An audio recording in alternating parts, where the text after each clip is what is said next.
Hello everyone. So in this video, we are going to begin with our NCERT exercise 2.1 solution. Last video में हमने अपने polynomial के basic introductions को cover किया हुआ था.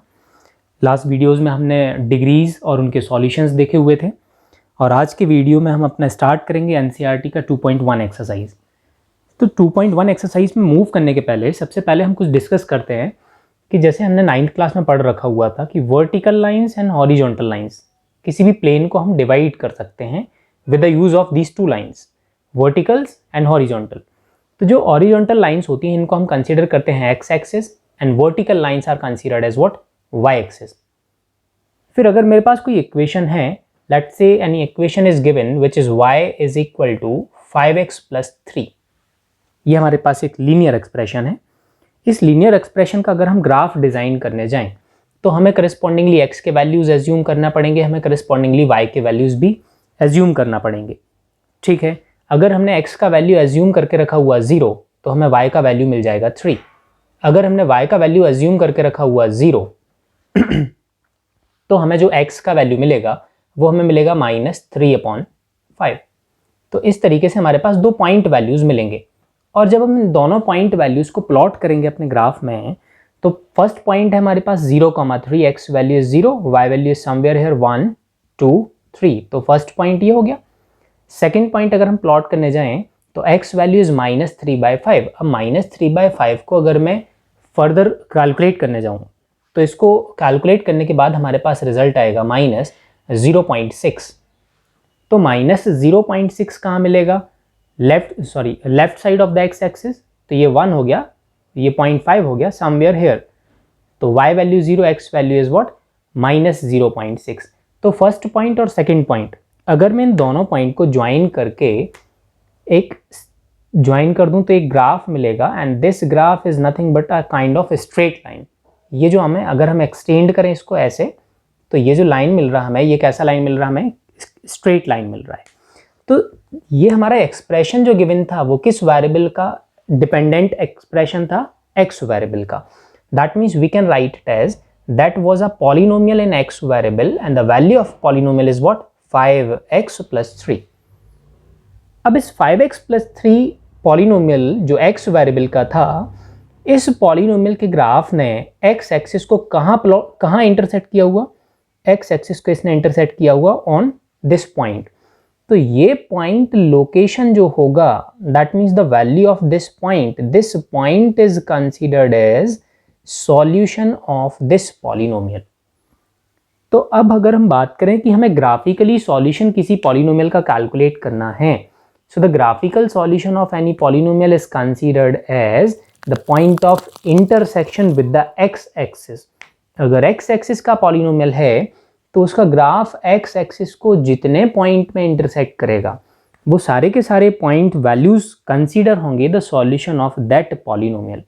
एक और ग्राफ में अगर डिज़ाइन करने जाऊं, ये हमारे पास एक्स एक्सिस और वाई एक्सिस में हमने प्लॉट करके रखा हुआ और कोई एक्सप्रेशन था जिसका ग्राफ मैंने डिज़ाइन किया हुआ और ग्राफ कुछ इस तरीके से हमें मिला. पॉलिनोमियल जो था वो हमारे पास एक्स वेरिएबल का पॉलिनोमियल था और ग्राफ भी हमारा उसी पॉलिनोमियल का है. Now the question is asking that we need to find the number of solution of this polynomial. तो इस पॉलिनोमियल के सॉल्यूशन कितने होंगे? Since it is a polynomial of X variable तो हम एक्स एक्सिस के पॉइंट ऑफ इंटरसेक्शन कैलकुलेट करेंगे, 1 2 3. तो यहाँ 3 जगह ग्राफ एक्स एक्सिस को इंटरसेक्ट कर रहा है. दैट मीन्स इस पॉलिनोमियल के जो सॉल्यूशन होंगे वो नंबर ऑफ सॉल्यूशंस होंगे 3. सिमिलरली अगर हम कोई ग्राफ डिज़ाइन करें और वो ग्राफ इस तरीके से है, मैंने ग्राफ डिज़ाइन किया हुआ, अब मैं ग्राफ डिज़ाइन कर रहा हूँ और ग्राफ कुछ डिज़ाइन हुआ है हमारे पास इस तरीके से और ये जो ग्राफ है ये हमारे पास है पॉलिनोमियल ऑफ y वेरिएबल का ग्राफ. अभी x वेरिएबल के ग्राफ्स थे तो हम x एक्सिस के पॉइंट ऑफ इंटरसेक्शन कैलकुलेट कर रहे हुए थे. जब y एक्सिस का ग्राफ आएगा तो मैं y एक्सिस के पॉइंट ऑफ इंटरसेक्शन को कैलकुलेट करूँगा. यहाँ ये ग्राफ y एक्सिस को सिंगल पॉइंट में ब्रेक कर रहा है, इंटरसेक्ट कर रहा है. दैट मीन्स कि इस पॉलिनोमियल के जो नंबर ऑफ सॉल्यूशंस होंगे वो होंगे 1. तो इस तरीके से हम ग्राफिकली किसी भी पॉलिनोमियल का ग्राफ प्लॉट करके उसके नंबर ऑफ सॉल्यूशंस कैलकुलेट कर सकते हैं. तो अब हम अपने एनसीईआरटी के क्वेश्चंस पे मूव करते हैं और देखते हैं कि उनके कैसे सॉल्यूशंस कैलकुलेट होंगे. तो ये हमारे 2.1 एक्सरसाइज के 5 क्वेश्चंस हैं। हमें इन सारे क्वेश्चंस में जो भी पॉलिनोमियल्स के ग्राफ हमारे पास गिवन है वो सारे पॉलिनोमियल्स के number of solution find out करने हैं। तो ये जो सारे ग्राफ्स हैं क्वेश्चन में हमें दे रखा हुआ है that all graphs are the graph of the polynomial on x variable. अब जब एक्स वेरिएबल के ग्राफ्स हैं तो हम पॉइंट ऑफ इंटरसेक्शन जो कैलकुलेट करेंगे वो पॉइंट ऑफ इंटरसेक्शन हम कैलकुलेट करेंगे ऑन ओनली एक्स वेरिएबल। हम एक्स वेरिएबल के पॉइंट ऑफ इंटरसेक्शन कैलकुलेट करेंगे। जितने point of intersection x axis में मिलेंगे वो सारे पॉइंट ऑफ इंटरसेक्शन कंसीडर होंगे the solution of the given polynomial. तो फर्स्ट ग्राफ में ये ग्राफ है हमारे पास पॉलिनोमियल का। इस ग्राफ ने एक्स एक्सिस को कहीं भी इंटरसेक्ट नहीं किया। That means there is no point of intersection of the graph with the x-axis. Therefore, the number of solution of this polynomial is what? 0. एक भी point of intersection x-axis के साथ नहीं है, इसलिए उसका number of solution होगा 0. ये सेकंड हमारे पास ग्राफ है पॉलिनोमियल px का, और इस पॉलिनोमियल px के ग्राफ ने x-axis को एक पॉइंट पे इंटरसेक्ट किया है। That means ये जो सेकंड पॉलिनोमियल है इसके नंबर ऑफ सॉल्यूशन हमारे पास होंगे 1। थर्ड क्वेश्चन की बात करें, थर्ड क्वेश्चन में भी ग्राफ है हमारे पास पॉलिनोमियल का, and since it is a graph of polynomial of X variable तो हम एक्स एक्सिस के पॉइंट ऑफ इंटरसेक्शन चेक करेंगे 1, 2, 3। इस ग्राफ ने एक्स एक्सिस को 3 डिफरेंट पॉइंट पे इंटरसेक्ट किया है, इसलिए इस ग्राफ के इस पॉलिनोमियल के जो भी नंबर ऑफ सॉल्यूशंस होंगे वो होंगे 3। फोर्थ क्वेश्चन की बात करें, यहाँ एक्स एक्सिस के पॉइंट ऑफ इंटरसेक्शन हमारे पास 2 हैं।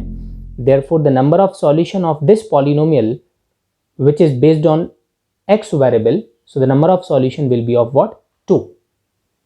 और फिफ्थ की अगर हम बात करें तो फिफ्थ में x एक्सिस को 1, 2, 3, 4 डिफरेंट पॉइंट पे इसने इंटरसेक्ट किया हुआ, तो फोर्थ पॉलिनोमियल के जो नंबर ऑफ सॉल्यूशन होंगे वो नंबर ऑफ सॉल्यूशंस होंगे हमारे पास 4।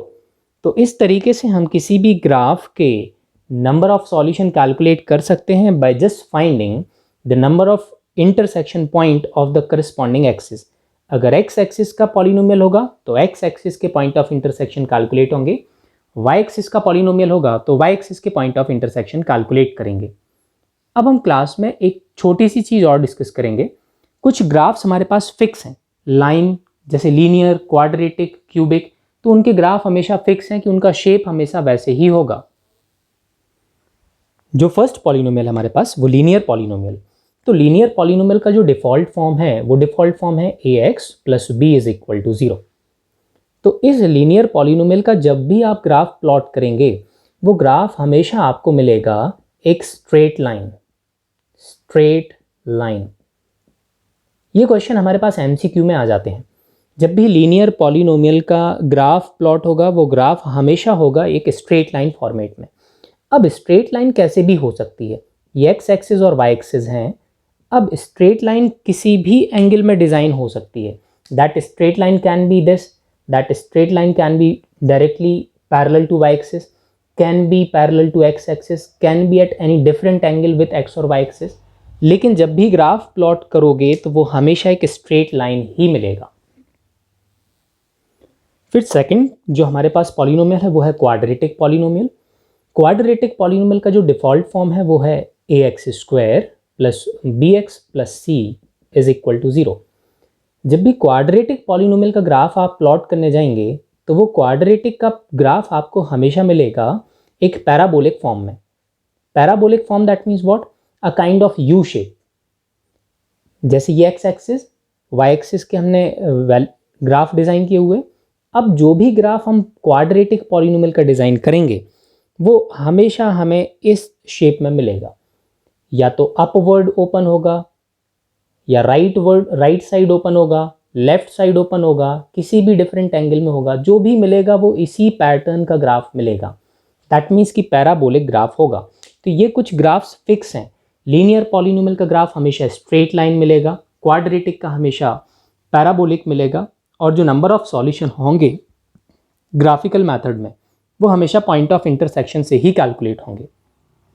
तो आज की वीडियो में हमने ग्राफिकल सॉल्यूशंस के through number of solution calculate find करना सीखे हैं। नेक्स्ट क्लास से हम अपने नेक्स्ट डिफरेंट पॉलिनोमियल्स के एल्जेब्रिक सॉल्यूशन और उनके ज़ीरोस कैलकुलेट करने की बात करेंगे।